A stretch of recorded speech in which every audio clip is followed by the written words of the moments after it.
The year 2240 was the brightest age humanity had ever known. Cities stretched into the clouds, powered by clean energy pulled from the air itself. Disease was rare, hunger was a relic, and war had been absent for decades. I remember walking down the chrome-lined streets of New Avalon that morning, the air thick with the sound of laughter. Children floated on hover discs through the park, chasing artificial fireflies that glowed in every color of the spectrum. Vendors lined the plazas, selling drinks that shimmered like liquid stars. Even the rain, what little there was controlled by weather towers, falling in precise patterns to keep the gardens green and the streets gleaming. It felt safe. It felt permanent. I just finished my shift at the orbital relay station. The job was easy these days. Machines did most of the work, so my evenings were free to enjoy. My neighbor, Marla, invited me to her rooftop garden for a late dinner, where we watched drones paint glowing advertisements across the sky. A concert blared somewhere in the distance, people dancing in streets below, neon reflecting in puddles. "Can you believe we made it here?" she asked me, sipping from her glass. 100 years ago, they were terrified of collapse. And now this. I smiled, leaning back.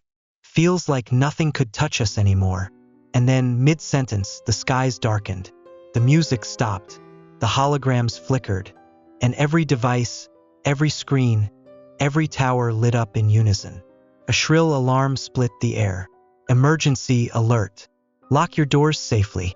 The text bled red across the sky, mirrored on every phone, billboard, and visor. First, people laughed. They thought it was some kind of immersive stunt. But then the broadcast stuttered, as if someone or something was struggling to keep control of the message. The words shook, warped, and repeated themselves again and again. "Lock your doors safely. Lock your doors safely." The rain began to fall, but this time it wasn't from the towers. It felt too heavy, too cold, and with it came shapes. Shadows that weren't shadows, moving through the streets. Marla froze, glass trembling in her hand. "Those aren't people," she whispered. I saw the eyes first, red, hundreds of them, and then I understood. The alert wasn't a warning. It was already too late.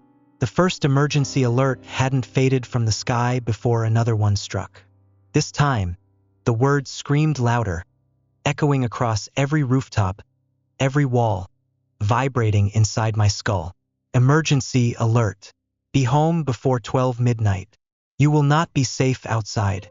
The letters burned red against the blackened clouds, dripping across the sky as though they were bleeding. People in the streets below clapped and cheered at first, thinking it was some grand art piece, until the sound cut. All the music, all the chatter, even the hum of the hover discs. The world went silent. I could hear the rain pelting the ground like nails, and beneath it, something else. Footsteps, dragging, uneven. Marla grabbed my arm. "This isn't a prank." Her voice was thin, trembling. "Something's wrong with the system. Weather, power, everything." I looked out over the plaza, and my stomach dropped. The figures I'd seen earlier were moving closer. They weren't human, not anymore. Their limbs bent wrong, skin slick and black like tar, with glowing veins of crimson running beneath. Their mouths gaped open, and the rain slid inside as though feeding them. One of them stopped in the center of the plaza. It turned its head upward, eyes locking on me from stories below. It smiled. Then the countdown appeared on every screen. Time until midnight. 2 hours, 13 minutes, and 55 seconds. The numbers ticked down, red against the storm. Panic erupted. People sprinted, screaming, shoving to get inside. Doors slammed, windows locked. But some stood frozen, staring at the creatures as if hypnotized.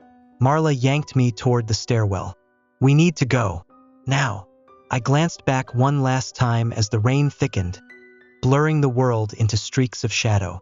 The creatures weren't wandering anymore. They were sprinting, and the clock kept ticking. The stairwell was crowded, a crush of neighbors pushing and clawing to get down. Every screen on every wall blared the same warning. Time until midnight. 1 hour, 37 minutes, and 14 seconds. The numbers sank into me like ice. Each tick echoed louder than my own heartbeat. Someone screamed behind us. I risked a glance back through the stairwell window. One of the creatures had already scaled the building opposite ours, clinging to the walls like an insect. Its claws dragged long lines of sparks as it scraped the metal exterior, hauling itself upward. A man tripped on the stairs ahead, and before anyone could help him, he was trampled underfoot. The panic was too great. No one cared. Everyone just wanted to get inside, home, safe, locked away before the countdown ended. Marla gripped my wrist so hard my fingers went numb. Don't stop. Don't look back. Just move. By the time we reached the street, the city had turned into a nightmare. Cars swerved wildly, crashing into storefronts, their drivers desperate to make it home. Drones fell from the air like broken stars, their circuitry fried by whatever was happening. Families clutched children and sprinted, doors slamming all around us as bolts slid into place. And in the rain, the creatures hunted. They moved fast, faster than anything should. Long arms snatching at stragglers, jaws splitting wider than any human mouth. The sound of tearing flesh cut through the storm, followed by silence, followed by more screams. I caught sight of a boy, no older than 10, standing frozen in the crosswalk, staring at the countdown on a massive hollow screen. His parents screamed for him to run, but he didn't move. He just stood there, shaking, as one of the creatures swept him off his feet and disappeared into the dark. I wanted to help. God, I wanted to, but Marla pulled me forward, her voice breaking. You'll die if you stop. We'll both die. We ran, slamming through puddles that glowed red from the reflection of their eyes. My apartment was 6 blocks away, 6 blocks of open street. The clock followed us everywhere. Time until midnight, 52 minutes and 39 seconds. The city wasn't going to make it. I could feel it. And for the first time in years, maybe in my life, I realized New Avalon was never safe. It had only been waiting for this night.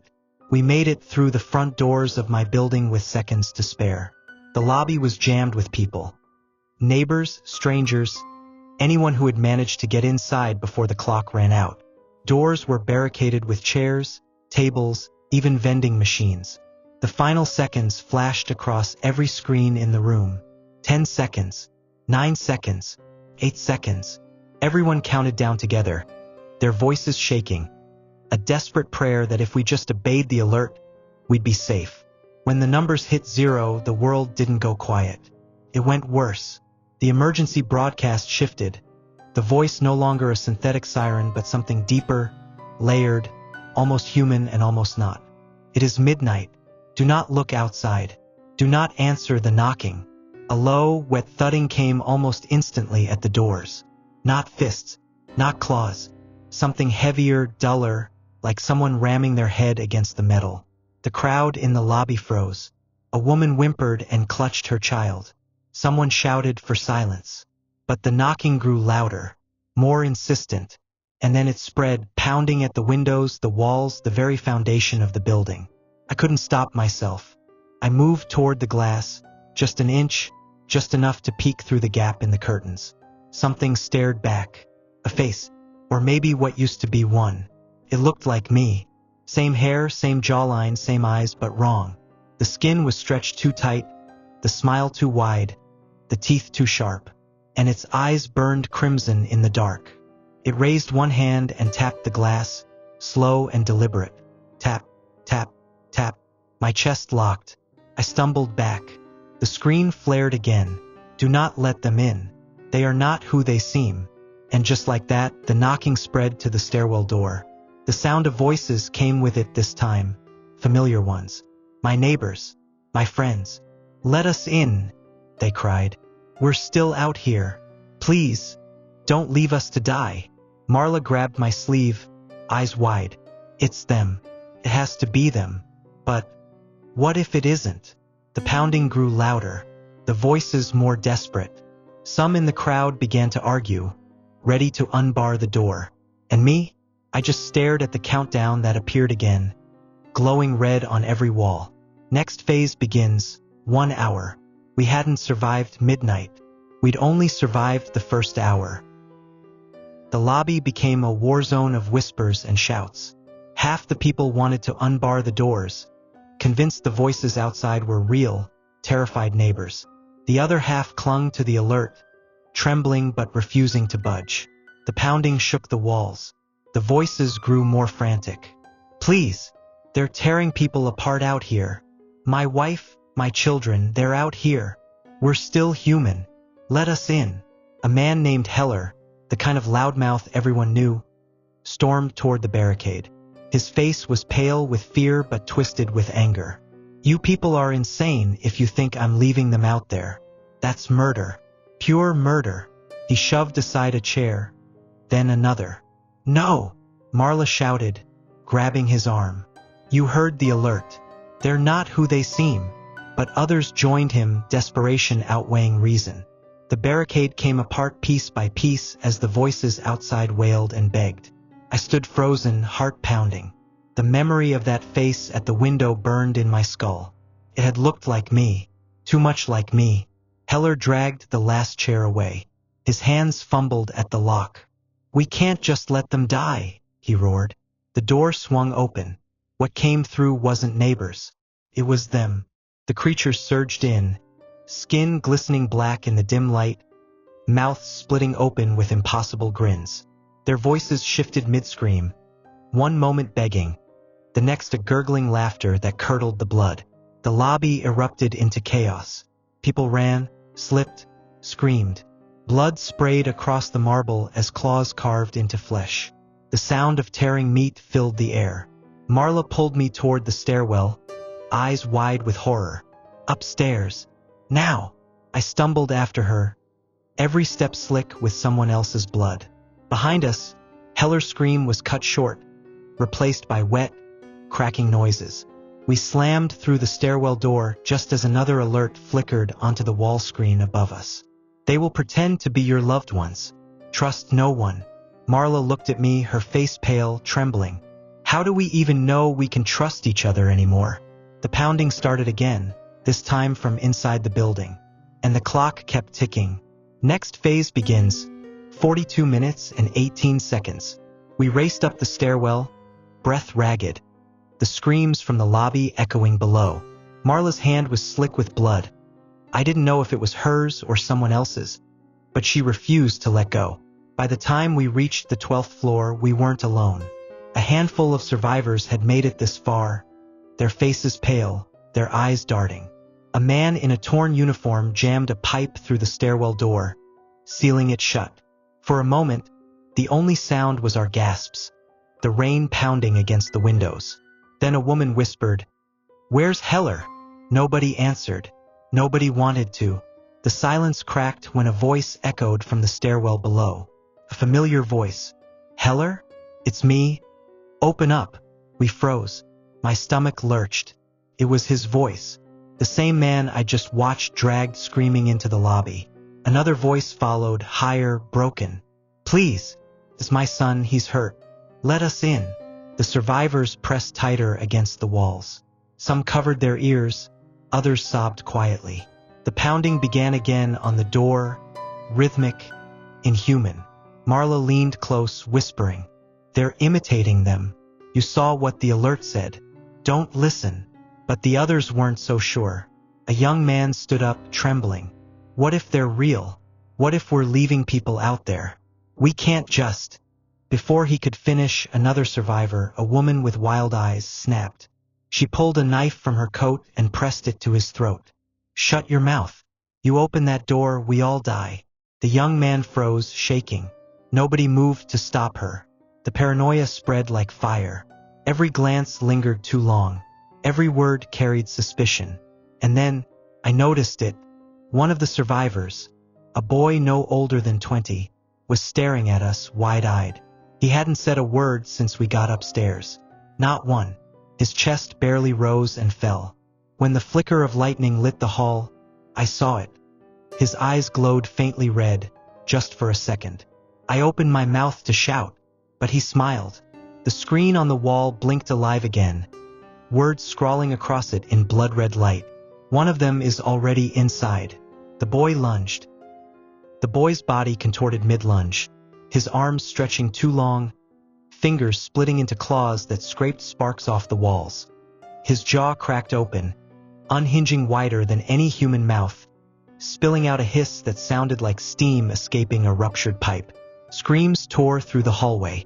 The woman with the knife drove it into his chest, but instead of blood, a thick black sludge oozed out, burning her skin where it touched. She shrieked and dropped the blade, her hand smoking. The creature boy slammed her against the wall, bones snapping like dry twigs. Chaos exploded. People scattered, clawing at locked apartment doors, pounding their fists bloody just for somewhere to hide. Marla grabbed my wrist. "This way!"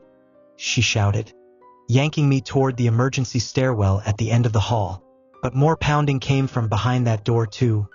Fists, claws, something slamming against it hard enough to make the frame bend. We were trapped.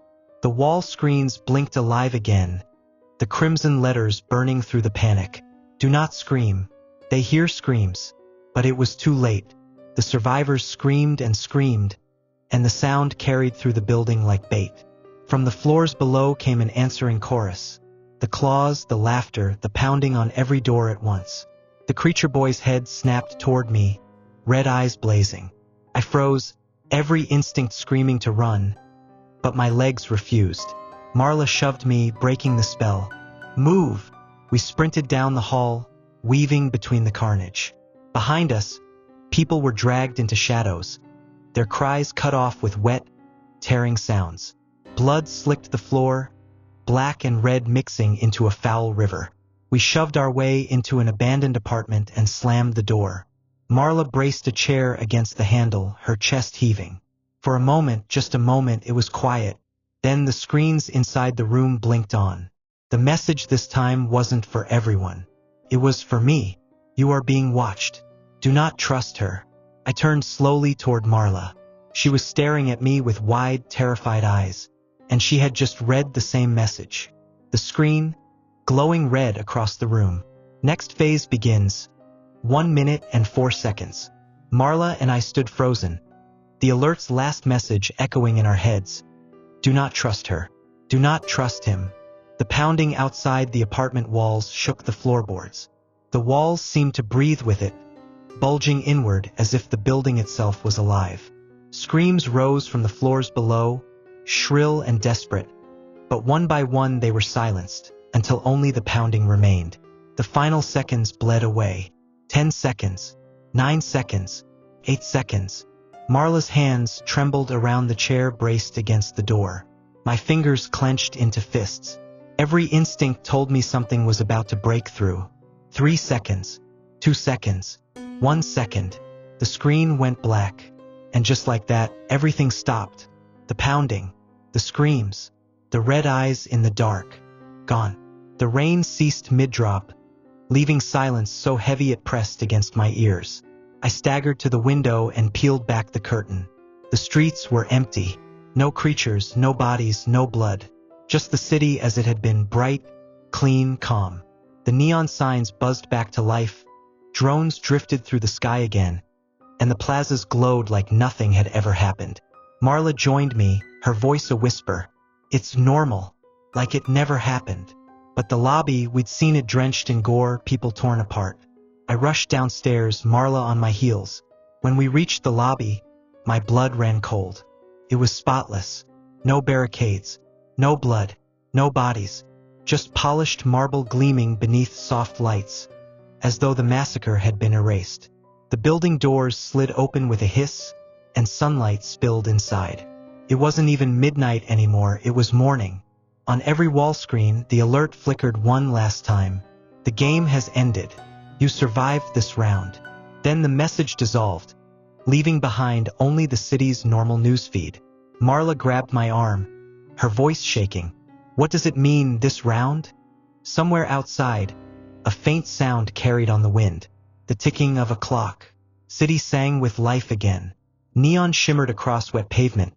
Music pulsed from rooftops, and laughter carried through the streets. To anyone walking out their front door, it was just another day in New Avalon. But I couldn't unsee it. Everywhere I looked, I saw echoes of the night before. The boy who'd been dragged into the crosswalk now strolled hand in hand with his parents, smiling as if nothing had happened. Heller leaned against a cafe counter across the street, sipping coffee like he hadn't been torn apart in the lobby. Even the woman with the knife, the one who died screaming, was alive, waving at a friend as if her bones had never been broken. Marla stood beside me on the curb, pale and silent. Her eyes darted to the holoscreens, but no alerts flashed. Just weather reports, traffic updates, a politician's smiling face. "It's like it never happened," she whispered. "Like it was reset, reset." The word tasted wrong in my mouth. As we walked, people around us laughed, talked, carried groceries, planned their day. None of them mentioned the alerts, the creatures, the blood. It was as if the city itself had erased the memory. But I knew better. So did Marla. That night, I tried to sleep, but the silence pressed too heavy against my chest. I kept waiting for the knock at the door, for the red eyes in the glass. At exactly midnight, my wall screen flickered. My stomach dropped, but it wasn't the same alarm. This one was quieter, almost a whisper. "Round 2 approaches. Prepare." The message blinked once, then dissolved into static. Marla called me seconds later, her voice shaking. "You saw it too, didn't you?" Before I could answer, the clock appeared again. Faint, ghostly, burned into the corner of my vision like it wasn't just on the screen anymore. Time until next round: 71 hours, 59 minutes, and 59 seconds. 3 days. That's all the time we had before the nightmare returned. And deep down, I knew the next round wouldn't be as forgiving. 3 days. That was the countdown hanging in the corner of my vision like a stain no one else could see. I sat in the cafe across from Marla, the city glowing around us in its perfect, sterile calm. People laughed, drank, worked, carried on with their lives like the last round had never happened. But I could see it in their eyes. A flicker of doubt, a twitch when a door creaked, a shiver when someone knocked too late at night. Some of them had seen it just like we had, and others, either they didn't remember or they were pretending not to. Marla leaned across the table, her voice low. "What if it's not real? What if it's a test? Some government simulation? Maybe they're pumping us full of hallucinations, testing how we'd react." I wanted to believe her. I wanted to tell myself that the blood, the claws, the screams had all been some drug, some glitch in the system. But then I remembered the face at the window, my own face staring back. "It felt too real," I said. Her hands tightened around her cup. "That's the point of a test, isn't it? Make you believe, make you doubt." At the next table, a man in a suit was whispering harshly into his comms device. "Don't talk about it here. You'll get flagged. Just keep your head down until the next phase." I froze. Marla caught it too. When his eyes lifted, they locked onto mine, and I swear, for a split second, they glowed faint red before returning to normal. He smiled politely, stood, and walked out into the crowd. Marla's face drained of color. "Did you see that?" I nodded. My stomach churned. The city wasn't the same anymore. Some people knew, some didn't, and some weren't people at all. That night, as the towers dimmed and the city prepared for its artificial dusk, another alert flickered across the skyline. Not blaring, not screaming, just a soft, blood-red shimmer above the skyscrapers. "Round 2 will not reset. Survival is permanent." The words hung there long after the lights returned to normal. Marla whispered the truth I already felt sinking in my bones. "This time, if we die, we don't come back." Countdown hit 0. I was standing at my window, watching the city breathe in its endless neon, when the screens went black. The silence was different this time. Not sudden, not jarring, but heavy, like the world was holding its breath. Then the words came. "Round 2 has begun. This is the final round. There will be no reset." The message lingered in the air, burning across every tower, every visor, every glass screen. No alarms, no sirens. Just a calm certainty that made my skin crawl worse than the screaming alerts ever had. The streets below erupted. Some people fell to their knees, sobbing, praying. Others cheered, laughing like it was some game they had been waiting their whole lives to play. And others still ran, scattering into buildings, into shadows, desperate to bar themselves inside. Marla grabbed my wrist, her face pale. We don't get another chance. We can't make a mistake this time. And then the rain came. Not water, something thicker, darker. It sizzled when it hit the ground, hissing on contact with metal. The smell of iron filled the air. The first creature emerged from the alley across the street, crawling on all fours, its red eyes blazing like coals. Another followed, then another. They didn't hesitate this time. They didn't linger in shadows or knock at doors. They charged. The screams returned. But now they didn't stop. People didn't vanish and reappear like the first round. This time, bodies stayed broken where they fell. Blood stained the pavement and didn't fade. The screens flickered again. Survival condition. Make it to dawn. I checked my wall clock. 6 hours, 27 minutes. Marla and I stared at each other, both of us trembling. Neither of us said it aloud, but we knew this wasn't just the last round. This was the end of everything. The city didn't just fall apart. It collapsed. Streets clogged with overturned hovercars, sparks raining from broken towers, fires burning unchecked where plasma engines had ruptured. The creatures swarmed like ants, climbing glass facades, tearing through doors, dragging people into the streets. Their red eyes lit the dark like 1,000 lanterns. And through it all, the rain kept falling. Thick, black. It hissed as it touched the ground, burning holes in the pavement, eating away at the air itself. Marla and I fled down the stairwell, the smell of rot and ozone filling every breath. My heart hammered against my ribs. The countdown burned in my vision. Time until dawn. 6 hours, 12 minutes, and 47 seconds. Every second felt like a death sentence. We crashed through the lobby doors into chaos. People ran in every direction, slamming into one another, trampling anyone who fell. The creatures were faster now, bolder. They didn't stalk their prey. They cut them down. One of them spotted us. Its body was wrong, too tall, limbs bent at jagged angles, mouth splitting ear to ear as it let out a shriek that rattled the glass in the buildings around us. We bolted, shoving through the crowd, cutting into an alley as it gave chase. My legs burned, lungs screaming, but adrenaline carried me. Every step closer to the towers at the city's edge felt like one more borrowed second of life. Marla's voice cracked as she screamed over the chaos. Where do we even go? There's no safe place left.